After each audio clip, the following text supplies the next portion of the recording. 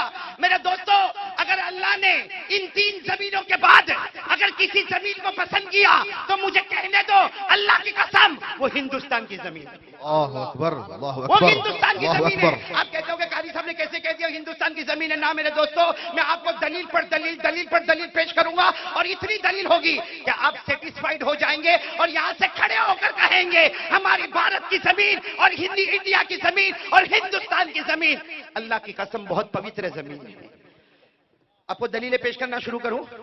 مولی حبیب اجازت، چہرہ مت بگاڑو. میں نے بہت زیادہ بیان کر دیا بھائی، ایسا لگتا میرا بیان مکمل ہو گیا الحمدللہ. بھائی ہندوستان کی زمین سب سے پوتر ہے. اس کی سب سے پہلی دلیل پورا مجمع ساتھ میں کہے، حضرت آدم جنت میں تھے. بولو ہاں. ارے بولو نا پورا مجمع، بولو نا حضرت آدم کہاں تھے؟ جنت میں. ارے جنت میں تھے نا. اللہ تبارک و تعالیٰ نے فرمایا وَقُلْنَا يَا آدَمْ اُسْكُنْ أَنْتَ وَزَوْجُكَ الْجَنَّةَ وَكُلَا مِنْهَا رَغَدًا حَيْثُ شِئْتُمَا. حضرت آدم جنت میں تھے. اب میرے دوستو سننا، بہت لمبا واقعہ، مجھے صرف ہندوستان کے بارے میں بتانا. حضرت آدم علیہ السلام کو اللہ تبارک و تعالیٰ جب دنیا میں بھیج رہے، آج بھی تفسیر کی کتابوں میں جاؤ، تاریخ کی کتابوں میں جاؤ، آپ کو پتا چلے گا حضرت آدم اگر زمین پر اترے ہیں اور اللہ نے نبی بنایا ہے تو وہ ہندوستان کی زمین پر اترے اللہ ہیں. اکبر، بولو نعرہ تکبیر. نعرہ تکبیر. حضرت آدم کون سی زمین پر اترے؟ ہندوستان. اس لیے کہ تفسیر کی کتابوں میں صاف لکھا ہے کہ حضرت آدم جس زمین پر اترے ہیں اس کا نام سرندیپ ہے. اس وقت ہندوستان پھیلا ہوا تھا، آج جس کو ہم سری لنکا کہتے ہیں، اور سری لنکا میں پہاڑ ہے جس پہاڑ کا نام کولمبو ہے. آج بھی اس پہاڑ کے اوپر ایک سفید پتھر ہے جس پر حضرت آدم کے اترنے کے پاؤں کے نشانات ہیں. بولو سبحان اللہ، بولو سبحان اللہ. تو پہلی بات، حضرت آدم اترے ہیں تو کون سی زمین میں؟ اور ایک عجیب بات بتاؤں، شاید آپ لوگوں نے کبھی نہیں سنی ہوگی، اس لیے کہ میں نے بھی جب سنا تو پہلی مرتبہ سنا. حضرت آدم جب جنت سے آئے تو کچھ پتے لے کر آئے. کہاں کے پتے لے کر آئے؟ جنت کے پتے لے کر آئے. حضرت آدم علیہ السلام جنت کے پتے لے کر آئے. یہ ہندوستان کی دھرتی پر حضرت آدم علیہ السلام جنت کے پتے لے کر آئے، اور اللہ تعالیٰ کی طرف سے حکم ہوتا گیا کہ یہ ہندوستان کی زمین پر پھیلا دو، یہ ہندوستان کی زمین پر پھیلا دو، یہ فلاں زمین پر پھیلا دو، یہ فلاں زمین پر پھیلا دو. میرے دوستو آج بھی تاریخ بتاتی ہے کہ معلوم نہیں ہندوستان کی کون سی زمین میں حضرت آدم نے جنت کے پتوں کو پھیلایا ہوگا. یہ ہندوستان کی زمین وہ زمین ہے جس نے جنت کو بھی چھویا ہے، جس نے جنت کو بھی چھوا ہے. اس لیے کہ جنت کے پتے ہندوستان کے مختلف زمینوں میں پھیلائے گئے. اور آج میرے دوستو وہ الگ بات ہے، لیکن آپ کو ماننا پڑے گا، مجھے ماننا پڑے گا، آسام سے لے کر چنئی تک، آسام سے لے کر مدراس تک، آسام سے لے کر کیرلا تک، ایسے ایسے عود ہندی اللہ تبارک و تعالیٰ نے جنگلوں میں ایسے درخت پیدا کیے جس کو آج ہم عود کہتے ہیں، جس کو ہم سندل کہتے ہیں. آج قسم سے کہنا پڑے گا پوری دنیا میں سب سے بھاری عود اگر کوئی ہے تو وہ ہندوستان کا عود ہے. اللہ اکبر. لوگ سعودی جاتے ہیں اور وہاں سے عطر لے کر آتے. مولانا حبیب سعودی سے عود لے کر آیا، لیکن معلوم نہیں عود یہیں سے تو وہاں گیا تھا. آج مکہ میں کعبے میں جہاں بھی لوبان جھلتا ہے، جہاں بھی خوشبو آتی ہے، پوچھو مکہ والوں سے، پوچھو مدینہ والوں سے، پوچھو عرب والوں سے، پوچھو جو عود جاتا ہے وہ عود ہندی ہے، جو سندل جاتا ہے وہ سندل ہندی ہے. میرے دوستو حضرت آدم نبی بنے ہیں تو ہندوستان کی زمین پر، اور جنت کے پتے آئے ہیں تو ہندوستان کی زمین پر. اور بتاؤں آگے کہ بس بتاؤں ایک بات سن لو. مولانا حبیب صاحب تھوڑے ناراض ہو رہے، ایک بات اور سن لو میرے دوستو. حضرت آدم کے بیٹے یا بیٹے کے بیٹے، یعنی بیٹے یا پوتے، ان کا نام ہے حضرت شیس. بولو کیا نام ہے حضرت؟ آپ تفسیر کی کتابوں میں چلے جاؤ، تاریخ کی کتابوں میں چلے جاؤ، حضرت آدم کے بیٹے یا بیٹے کے بیٹے حضرت شیس. یو پی کی زمین ضلع فیض آباد میں آج بھی اللہ کی قسم حضرت شیس کا مزار مبارک وہاں موجود ہے. تو حضرت شیس بھی آئے ہیں. تو بولو کون سی زمین پر؟ ہندوستان. اور ایک عجیب بات بتاؤں، حضرت نوح علیہ السلام کے زمانے میں طوفان آیا. بولو طوفان آیا نہیں آیا؟ اور لوگ کشتی میں بیٹھے کہ نہیں بیٹھے؟ ارے بولو نا کشتی میں بیٹھے نا. سب نے کشتی میں بیٹھی اور دعا پڑھی، بسم اللہ مجریہا و مرساہا. ارے حضرت نوح علیہ السلام کے زمانے میں کشتی میں بیٹھے اور وہ کشتی چلی 7 دن اور 7 رات تک چلی. ایک روایت کے مطابق چلی، لیکن جا کر ٹھہری ایک پہاڑ پر. بولو نا حضرت نوح کی کشتی کہاں ٹھہری؟ قرآن کریم نے اس پہاڑ کا نام لیا وَاسْتَوَتْ عَلَى الْجُودِ. قرآن کریم کہتا ہے کہ حضرت نوح کی کشتی جس پہاڑ پر ٹھہری وہ پہاڑ ہے جودی. اور جودی پہاڑ، تاریخ اٹھاؤ، ہندوستان کے ایودھیا کے قریب جو پہاڑ ہے اس میں ایک پہاڑ جودی پہاڑ ہے. تو حضرت نوح کے قدم آئے ہیں وہ بھی ہندوستان کی زمین پر آئے ہیں. حضرت شیس آئے ہیں تو ہندوستان کی زمین پر آئے ہیں. اور میرے پیارے دوستو حضرت آدم آئے ہیں تو ہندوستان کی زمین پر آئے ہیں. اور میرے دوستو ایک آخری بات، پھر میں میرے مدعے پر آ جاؤں. آخری بات، یہ الہ آباد میں 2 ندیوں کا سنگم ہوتا ہے. ہاں بولو نا، کون سی؟ گنگا جمنا. لوگ کہتے گنگا جمنا سرسوتی گم نامی ہے. 2 ندیوں کا سنگم ہوتا ہے. بولو کون سی؟ گنگا اور جمنا. آپ وہاں پر جاؤ، آپ کو پتا چلے گا کہ جمنا کا جو پانی ہے وہ سفید کلر کا ہے، آسمانی کلر کا ہے، سلور کلر کا ہے. اور گنگا کا جو پانی ہے وہ گولڈن کلر کا ہے، وہ سنہرے کلر کا ہے. ارے دونوں ندی جب ایک جگہ پر ملتی ہے، یہ گنگا ہے اور یہ جمنا ہے، اس کا کلر سلور ہے اور گنگا کا کلر گولڈن کیوں ہے، سنہرا کیوں ہے؟ دنیا کے سب پانی کا کلر آسمانی کلر ہوتا ہے، تو گنگا کا پانی سنہرے رنگ کا کیوں ہو گیا؟ میرے دوستو ہمارے علماء میں سے ایک نانوتوی عالم جن کے بارے میں لکھا ان کا مراقبہ زبردست تھا. وہ گنگا کے کنارے گئے اور انہوں نے مراقبہ کیا. یہ مراقبہ تصوف کی بات ہے. مراقبہ کیا، ان کو کشف ہوا وہ گنگا جہاں سے بہتی ہے وہاں چلے. وہ کوراکم کے پہاڑوں میں، ہمالیہ کے پہاڑوں میں چلے. انہوں نے قسم کھا کر کہا جہاں سے گنگا ندی نکلتی ہے وہاں نہ جانے کم از کم 15 نبیوں کی قبریں موجود ہیں. اللہ اکبر. نعرہ تکبیر. 15 نبیوں کی قبریں، جہاں سے گنگا ساگر نکلتا ہے وہاں نبی کی قبریں موجود ہے. حضرت نوح جو کشتی میں اترتے ہیں وہ کشتی جس پہاڑ پر آتی ہے وہ ہندوستان میں. حضرت شیس کے قدم ہندوستان میں، حضرت آدم کے قدم. بلکہ میرے دوستو یہ پنجاب ہریانہ جہاں علامہ کن کا مزار مبارک ہے، مجدد الملت شیخ سرہندی رحمت اللہ علیہ. یہ پنجاب میں سرہند شریف سے 14 کلومیٹر پر جاؤ، ایک گاؤں آتا ہے جس گاؤں کا نام ہے براس. ایک زمانے میں وہاں کی ساری آبادیاں برباد ہو گئی، لیکن اللہ کی قسم آج بھی تاریخ کی کتابوں میں لکھا ہے کہ سرگن شریف یعنی پنجاب اور ہریانہ میں سرگن شریف سے 14 کلومیٹر پر جو ایک قبرستان ہے، جس قبرستان کا نام ہے براس، وہاں بھی نہ جانے کتنے انبیاء کی قبریں ہیں، اور آج وہاں پر ایک مدرسہ قائم ہے جس کا نام ہے گلزار انبیاء۔ نعرہ تکبیر۔ میرے دوستو، یہ انڈیا کی زمین، ہندوستان کی زمین، بھارت کی زمین بہت پوتر ہے، بہت پوتر ہے، لیکن میرے پیاروں اس زمین کو ہم نے گناہوں سے خراب کیا۔ جب معراج کی بات آئے گی تب ہم اس بات پر پھر آئیں گے۔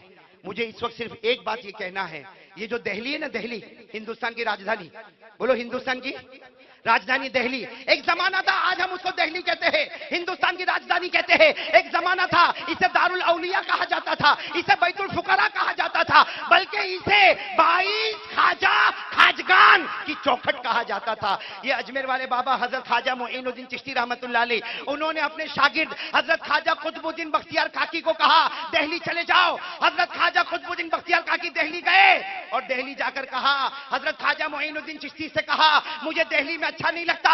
حضرت خواجہ معین الدین چشتی نے کہا دہلی میں رہو، اللہ تمہاری ذریعے سے 22 ولیوں کو یہاں پر پیدا کرنے والا۔ اللہ، نعرہ تکبیر۔ دہلی 22 خواجہ کی چوکھٹ بنی یہ ہمارے ہندوستان میں۔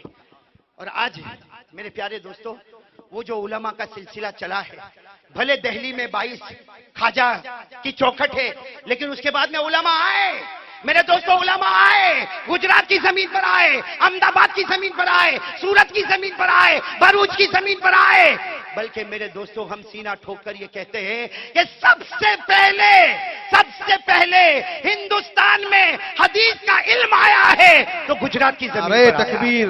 اللہ اکبر۔ یہ احمد آباد میں، یہ احمد آباد وہ احمد آباد ہے جہاں شیخ قطب عالم آئے، جہاں شاہ عالم آئے، جہاں شیخ احمد کتو آئے، جہاں عثمان سابرمتی آئے، جہاں سید مالک شہید آئے۔ ارے میرے دوستو کتنوں کے نام گنوائے جائے جو گجرات کے بڑے بڑے علماء ہیں، لیکن آج میں یہ ہندوستان کی بات کرتے ہوئے آج بہت فخر محسوس کرتا ہوں کہ آج بھی اللہ کا احسان ہے، اللہ کا احسان ہے ہمارے ہندوستان میں قرآن کریم کی تعلیم آج بھی جاری ہے، اور بولو انشاءاللہ قیامت تک جاری رہے گی، اللہ العزیز، اللہ بولو اکبر۔ قیامت تک جاری رہے گی انشاءاللہ۔